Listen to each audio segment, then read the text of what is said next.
And while Albertans may be seeing some financial relief, there's a growing conversation about something much bigger than taxes. Premier Smith says support for Alberta separating from Canada is at a record high. At a news conference in Calgary last week, she pointed to a recent by-election where a separatist candidate earned nearly 18% of the vote, which she says is a sign of deepening frustration with Ottawa. But just how realistic is the idea of Alberta leaving Confederation? The News Forum's Western Canada Bureau Chief Hal Roberts sat down with Eric Adams, a law professor at the University of Alberta, to break down what it would actually take. Now, just how complex would it be gaining international recognition and creating a constitutional framework as a new nation? Well, we've never seen it before in Canada's history, so we don't quite know the answer to that, except I guess there are a few knowns, which is that there's no easy path. Alberta can possibly break up the Constitution of Canada through a series of immensely complex constitutional amendments, which would require the unanimous consent of all the other provinces and the federal government. That's one possible path, and it's not difficult to imagine that those negotiations would be extremely difficult and riven by disagreements on any number of topics.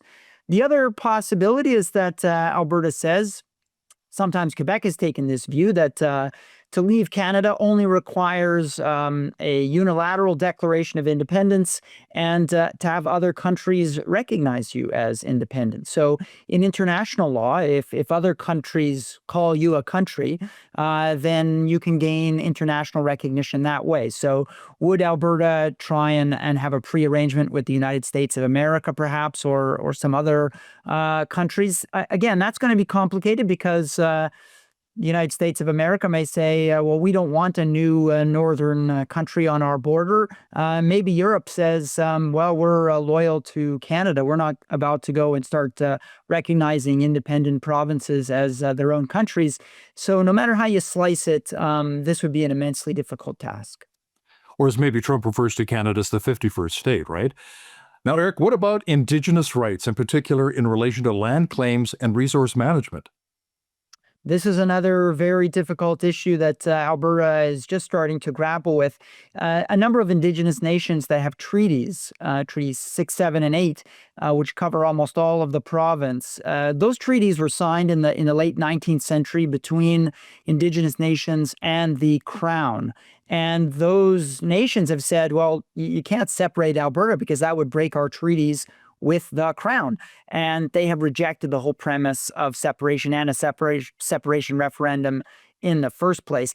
Alberta might be able to argue that it could step in the place of the Crown. It could replace the Crown with the Alberta government as that treaty partner, or maybe it could renegotiate the treaties. All of that would be on the table. But at the moment, they've got a number of First Nations that are saying, we want no part of this separation. And they'll make the case that these are their lands to begin with, and maybe they have sovereignty over top of the Alberta government.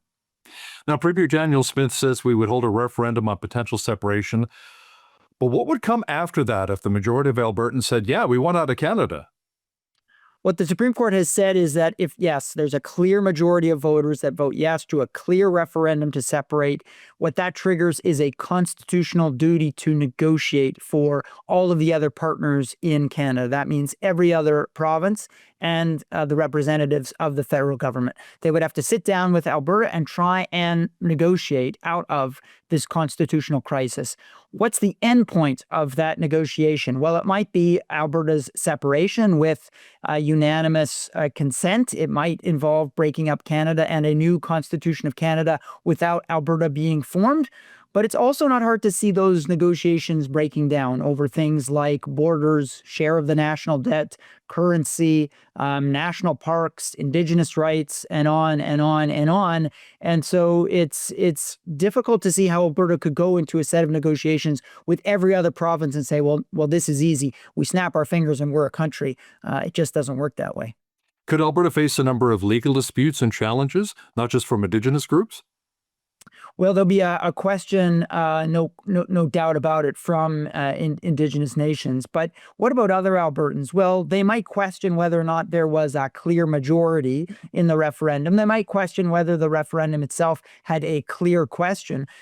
There might be issues about the process of negotiations, of constitutional negotiations, that groups of Albertans want to be a part of. All of this is unknown territory on the map. So the only thing I think that we can again say for certain is that yes, the courts would get involved, and it would be very difficult to try and manage the balance between the democratic rights of the majority and those in Alberta that might feel very differently about the separation project.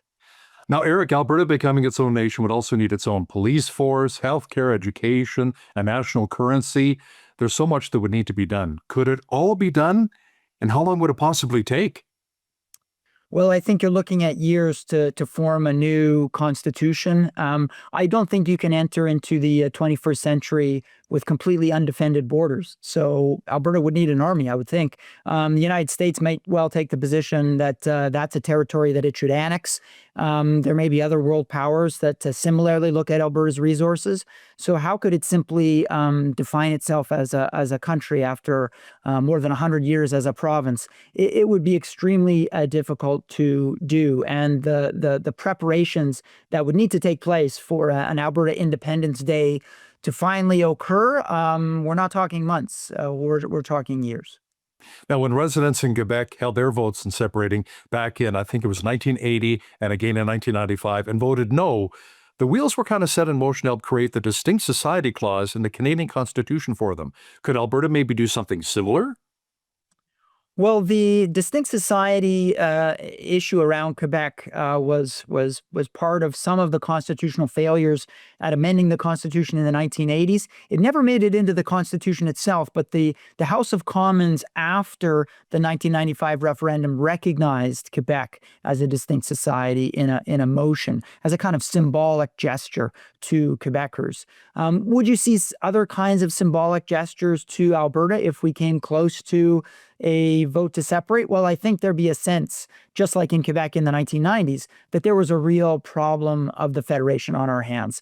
If you come within a whisper of breaking up the country, then your country has work to do.